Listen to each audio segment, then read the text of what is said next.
MZTV. Good Thursday morning to you. This is Martin Zender from the edge of the bottom of the Floridan Peninsula. I am in my car. We're getting rain bands from the outer edge of Hurricane Ian, which is on a course to hit the west coast of Florida. We are thankfully out of the way of it here in Broward County, but our thoughts and prayers, of course, go out to those on the west coast.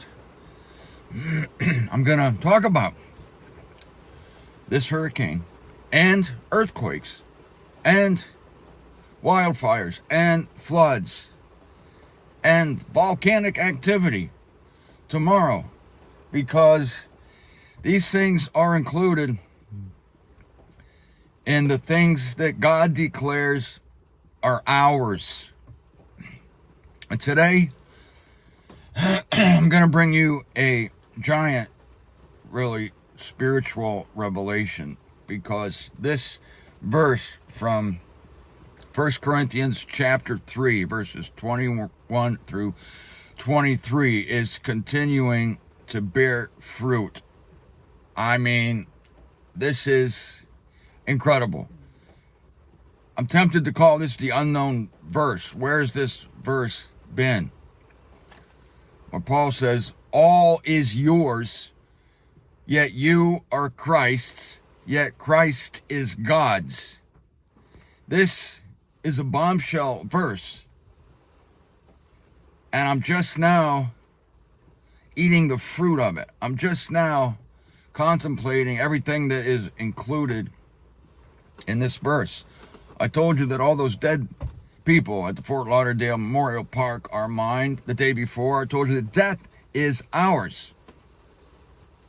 Death is called an enemy, yes, but it's ours. It serves us. We have no more need to fear it. In fact, it is an insult to this truth to fear it, because it's ours. It serves us. And now, the revelation of the day is that Satan is yours. Now, we may have known this 2 or 3 steps removed. What I mean is, we know that Satan is a servant of God, right? Satan serves God. Satan can do nothing except what God commissions him to do. In fact, we know that God created Satan through Christ to be an enemy, to be an adversary. That's what the name means, Satan, Hebrew word, adversary. We know that this adversarial power is a necessary evil in the world to provide the backdrop for good, for the revelation of good. You have to have antagonists in your story or in your account in order for your protagonist to shine. The protagonists must have antagonists to struggle against, that they may be seen as conquerors. There is no conquering unless there's something to conquer. Okay, so we've known maybe 2 or 3 steps removed that God uses Satan. No, it's more than that. God commissions Satan. Satan serves God. Okay, take that and bring it closer to home. Satan serves God. And now tie that in with 1 Corinthians 3:23. All is yours, yet you are Christ's, yet Christ is God's.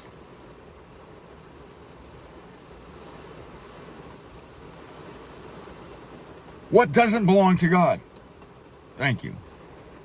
Therefore, because of this verse, what doesn't belong to us? It starts with God, comes down to Christ, and then Christ. We are his body, so we are his. You see the chain. Unbroken, an unbroken chain. All is yours, yet you are Christ's, yet Christ is God's. I'll speak for myself. I've never thought before that Satan is mine because I have allowed a gap or a step between God's ownership of Satan and my ownership of Satan. And yet this verse opens this vein of truth. What a big difference between battling Satan and thinking, because it's true, that Satan is yours. I mean, we know that Christians don't even believe that Satan is God's. They don't believe that Satan serves God. They don't believe God commissions Satan. Satan is an enemy that broke the leash and is now running amok, and God can only hope to follow him, chase him around the universe, and put out fires that Satan starts that God has nothing to do with, because God has nothing to do with evil. So I'm told, even though God created evil, plainly stated in Isaiah 45, verse 7. So we have long ago graduated from this immature, erroneous thought that Satan is off the leash, and we know that Satan serves God. But we've never dared to think this far that Satan serves us. And it's because of this unbroken chain, God, Christ, us, that I can make this remarkable conclusion. Satan serves us. Satan is ours. What a difference this makes in your thinking.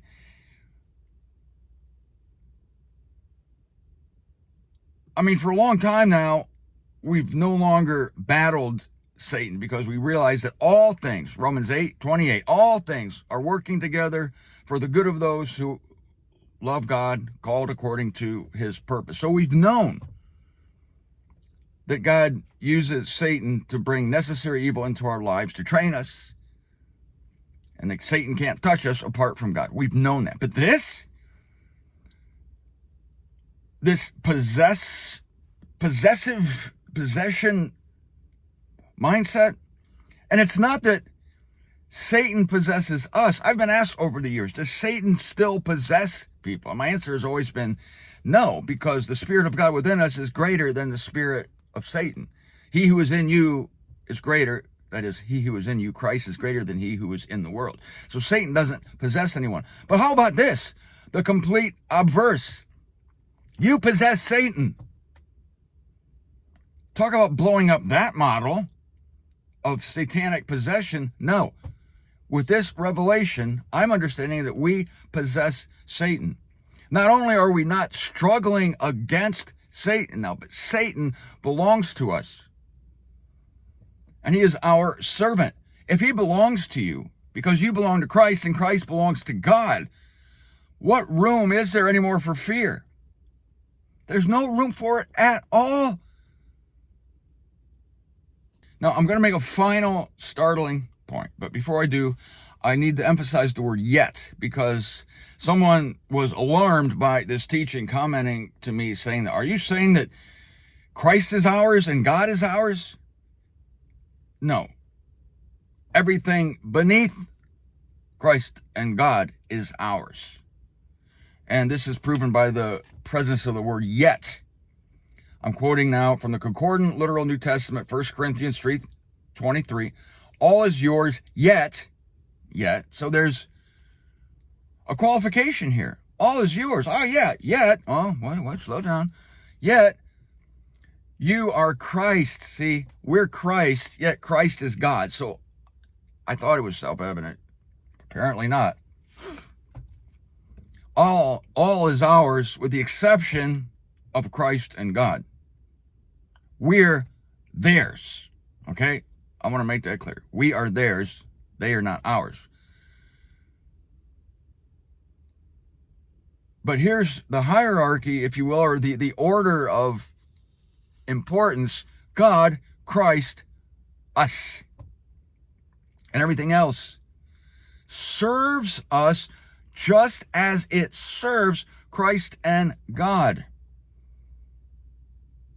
Everything else is possessed by us as surely as we are possessed by Christ and God.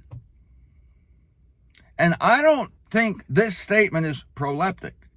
Prolepsis being the figure of speech calling what is not as though it were. In other words, I'm telling you, Satan is yours. Oh yeah, Martin, we know that it'll be that way in the future. It's God, through Paul, speaking proleptically, saying what is not as though it were. Well, think about that. We do know that we will displace Satan in the future, that we are bound for the celestial realm where we will be seated at the right hand of God by virtue of our association with Christ. I mean, more than an association, we're his body. And we know that when Satan is cast from heaven in the book of the unveiling, I can pretty much say with certainty that we will have displaced him at that time, because that is our rightful place. He's the prince of the power of the air, and Satan is not in any fictitious hell right now. He's in heaven. He's in the celestial realms. But how about this? You see, I don't think this is proleptic because of this. First Corinthians 3:23, all is yours, yet you are Christ, yet Christ is God's. Is Christ God's now?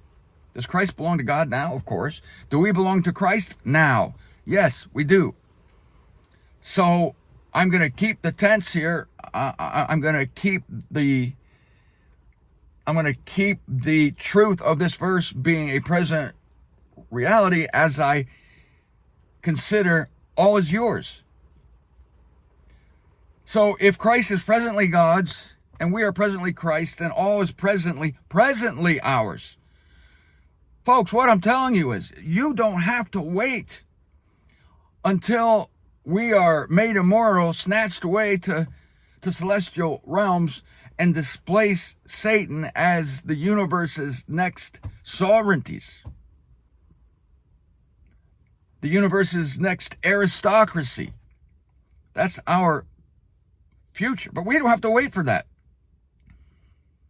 Because what Paul is telling us here, what God is telling us here through Paul, is that all is ours just as sure as Christ is, as we are Christ and Christ is God's. And so, this is true today. Think of this. This is more than simply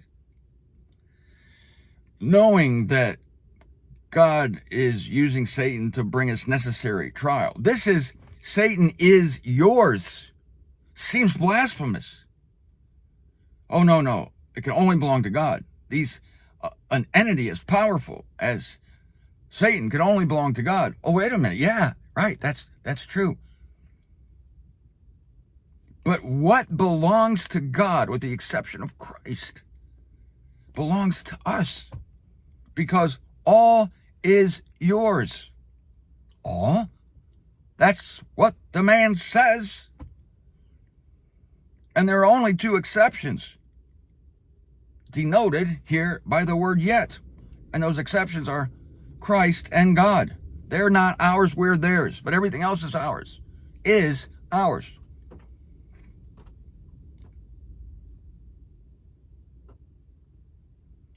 I mean, my goodness, just think of it. It changes everything for me. I mean, I've known it in a vague way. Well, of course, Satan serves God, and we all know that. We all know Satan serves God. But how about this? Satan actually serves you. How could that be? Because he's yours.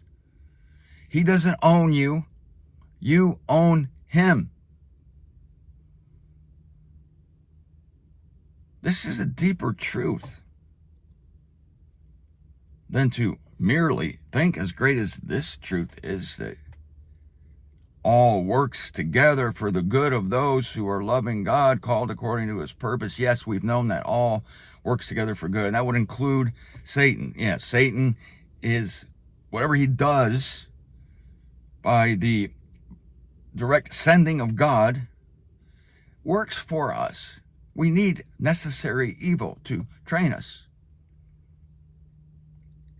We've known that already. But to think, I mean, that's almost a third person look at it. Like, oh yeah, God is using that to bring us into maturity.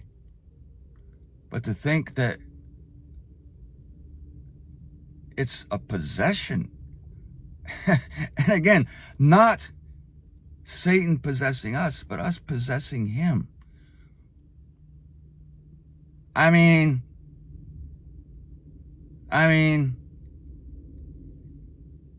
just let that saturate your thoughts. Satan's mine. Tell yourself that.